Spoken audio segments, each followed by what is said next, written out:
A very long, tiring week. We promise not to keep you any much longer if you cooperate with us. His Excellency, the President, Cyril Ramaphosa, will deliver a few remarks at the conclusion of the BRICS Summit. We'll then take one round of questions, not more than 5 questions, please. So please talk amongst yourselves who will ask those 5 questions. And without wasting any time, if I could hand over to you, Mr. President. Thank you very much. You're all very welcome, and thank you for your patience. I know that you wanted to head off with the heads of state and government. We've come to the end of the BRICS Summit, which has been hugely successful. We as South Africa are very pleased with the way the BRICS Summit succeeded in achieving the many objectives that we had in mind. Firstly, it was one of the most well-organized summits as articulated by the heads of state of the BRICS countries. They had a sense that the arrangements were really top class. The venue worked extremely well for everyone. The logistics were flawless, and the way the discussions, the various segments of discussions were organized, were extremely well done, and everything worked to time. The timekeeping was absolutely wonderful. And I guess because they had a timekeeping chairman, so that's how it worked for us. The significance of the BRICS Summit for us is that we had 40% of the world population represented here in Johannesburg, in South Africa. So for that, it's a great honor for us as South Africa that we could organize a summit that brought together representatives of so many people in the world. 26% of the global land was represented here, if you like, and the countries that were here also represented 22% of the world's GDP. And the share of world trade was represented here at 17%. And almost all regions, if you like, in the world were also represented. We had the African Union here, represented by the chair of the African Union, Mr. Paul Kagame was here, and the East African community was also represented. There are 6 countries that make up the East African community. They were here as well. CARICOM in the Caribbean, represented by the Prime Minister of Jamaica, Honorable Mr. Holness, represents 15 countries in the Caribbean. ECOWAS in the west of the African continent is also here, represented by the President of Togo, represents 14 countries. SADC, of course, was also here, also ably represented by myself, but also by the incoming chairperson, Dr. Hage Geingob, the President of Namibia.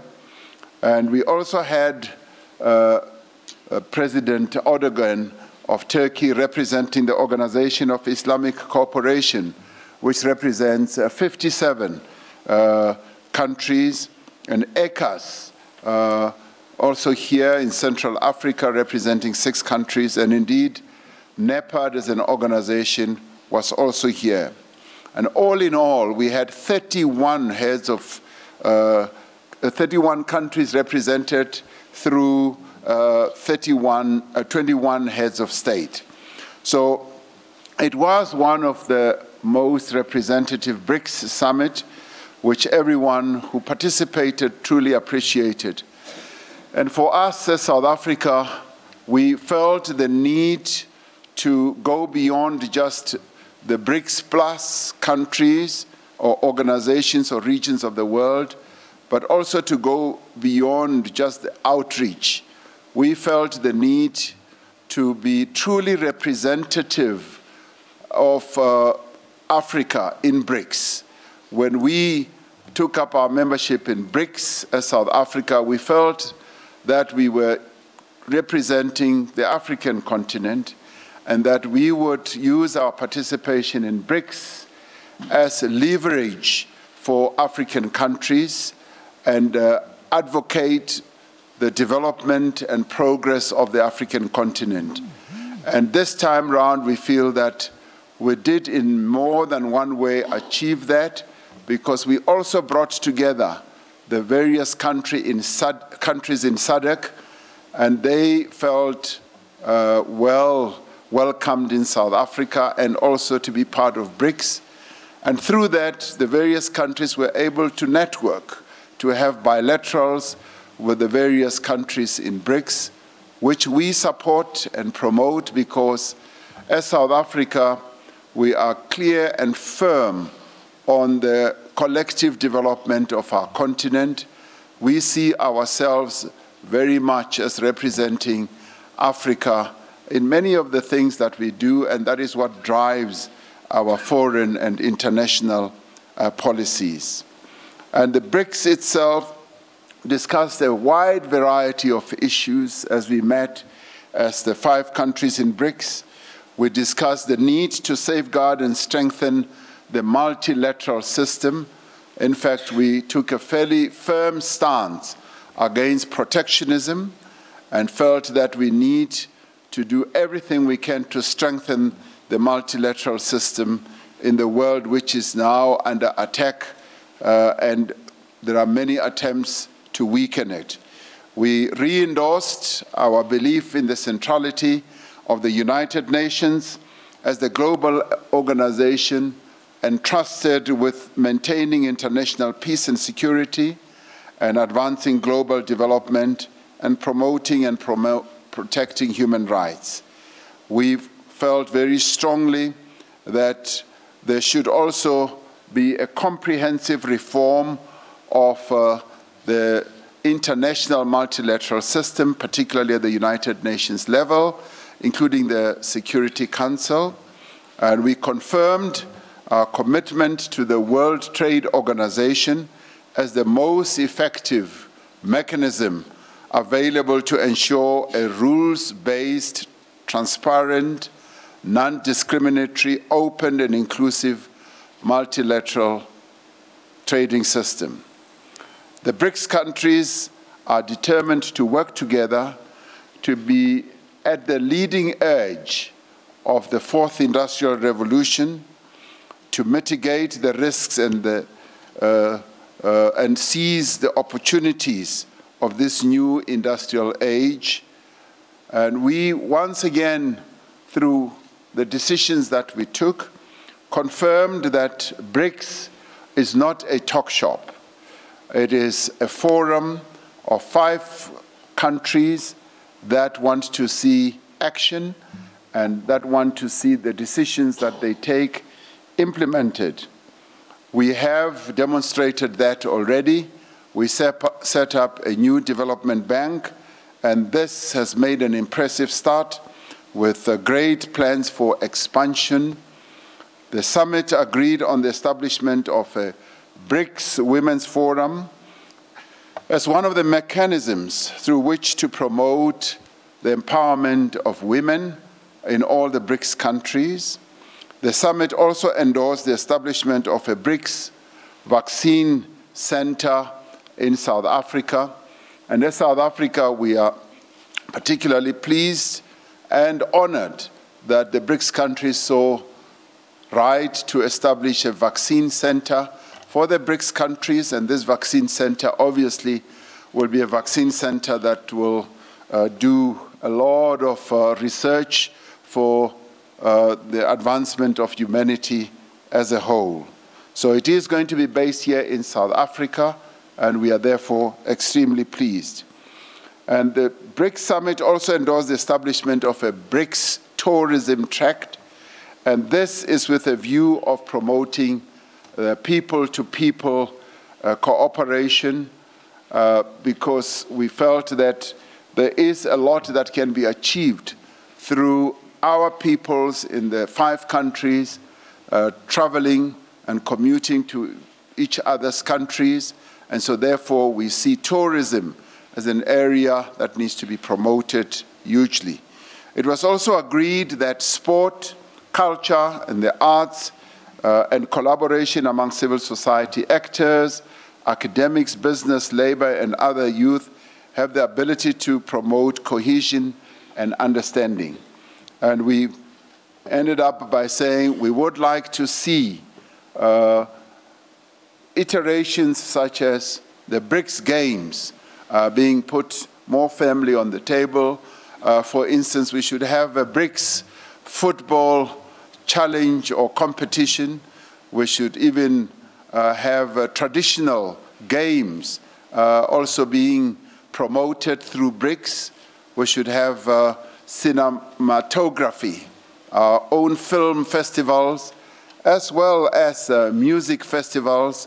And we will want to promote these during the time when the BRICS Summit is held or at other times.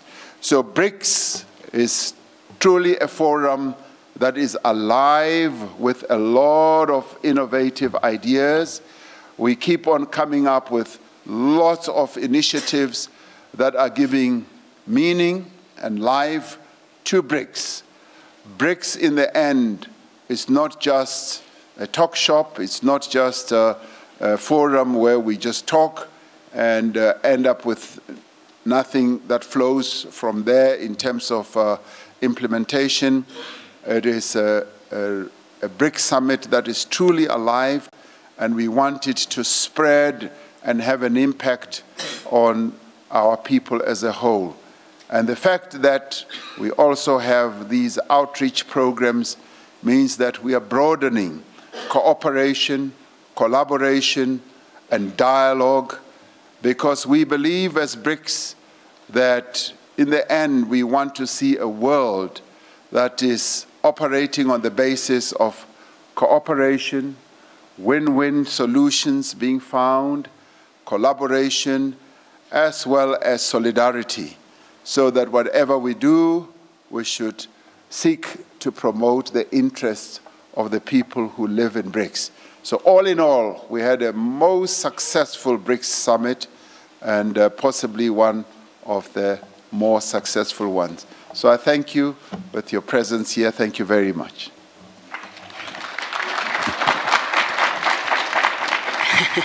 Thank you, Mr. President. As indicated, we will take 5 questions. I will take one at a time. We will request the President to respond. We'll come back to the other.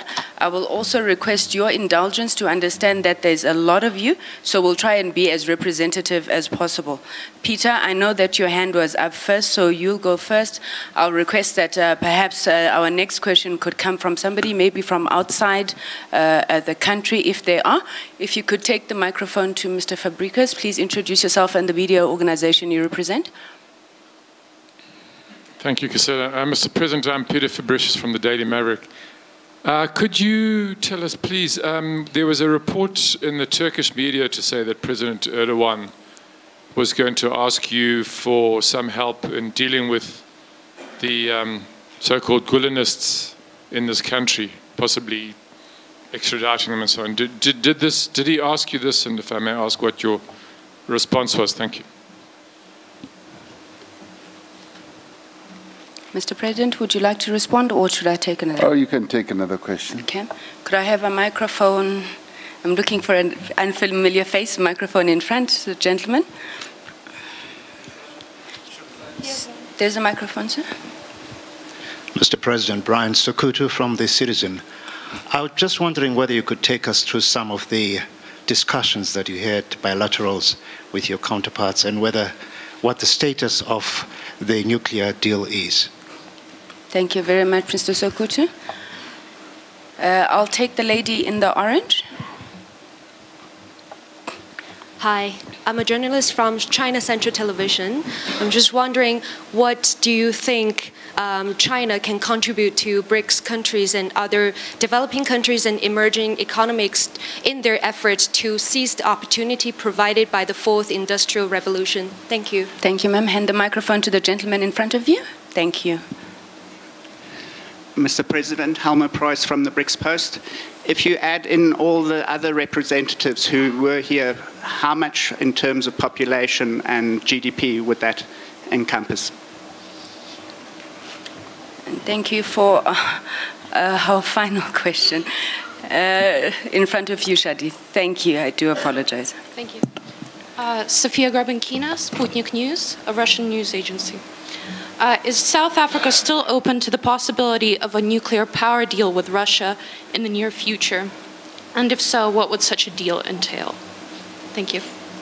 Okay, because that question has been asked, I'll take one last one in a different iteration. The lady in the blue has had her hand up for a while. Thank you, Mr. President. Fifi from CNBC Africa. In supporting China, so are you not worried that South Africa may lose out on its relationship with the US? Thank you very much, Mr. President. Over to you. Thank you very much, Peter, or Mr. Peter Fabricius. We had a bilateral, a very good bilateral with President Erdogan of Turkey. As you know, South Africa and Turkey have had relations for a very long time, and we are trading partners. We discussed a variety of issues, including how we can increase trade between our two countries and the type of projects that we can embark upon and benefit from the good relations between our two countries. Yes, President Erdogan did take time to brief us about their own situation in Turkey, including the security situation and how they are dealing with it, and did raise the fact that this organization that attempted a coup in Turkey is spread throughout the world. And he just said, we're just letting you know that they are operating in many countries in the world. And that's where our discussions ended on this. And we said, we note what you are saying, and we focus more, Mr. Fabricius, on the trade links between us, the economic development that we can foster. And we're going to be seeking to upgrade the binational commission between our two countries to presidential level, and we will then be able to have line of sight of a whole number of issues that may come up in the relationship as we proceed ahead. So we've agreed that we're going to have a firmer relationship that is going to advance largely the economic interests of both countries.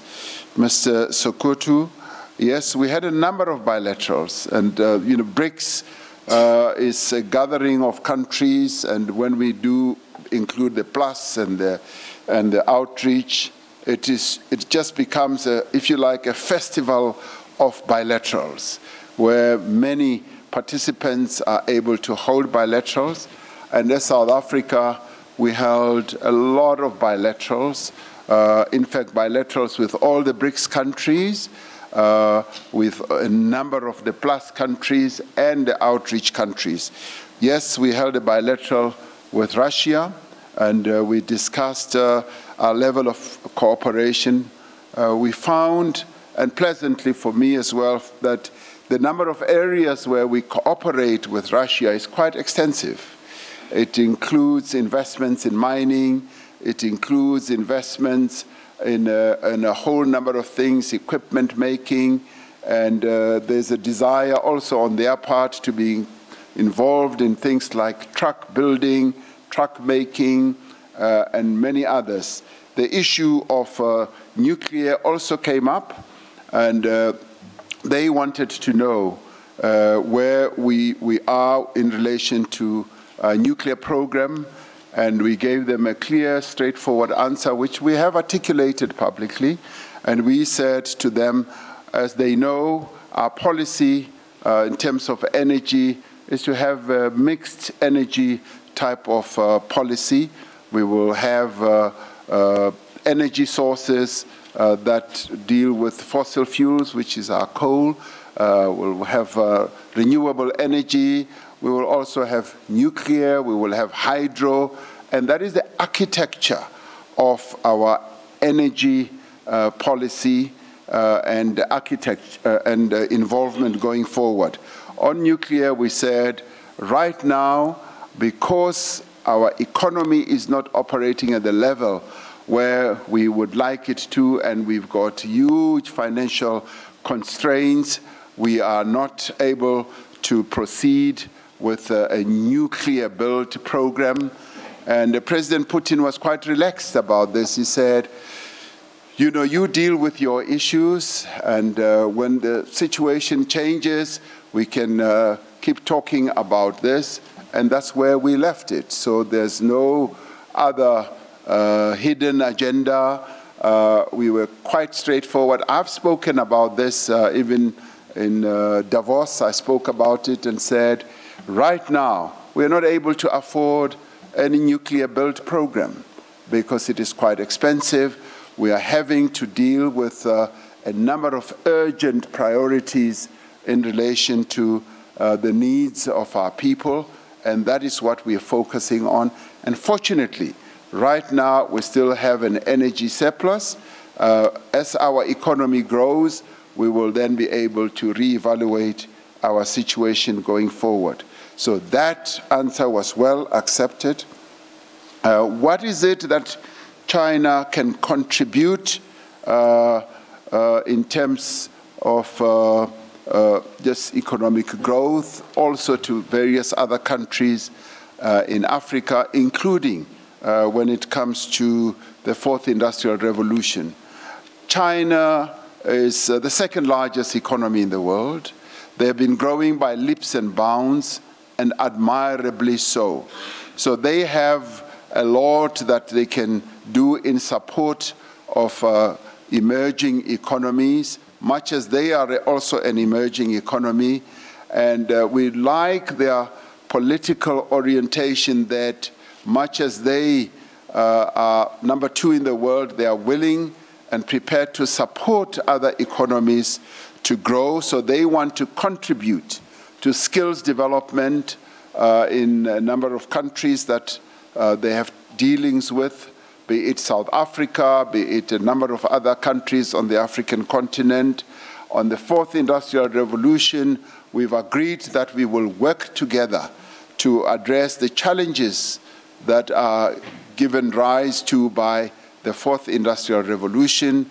We will focus on areas where we can cooperate and where one country can contribute more capacity than others. We would like that to happen.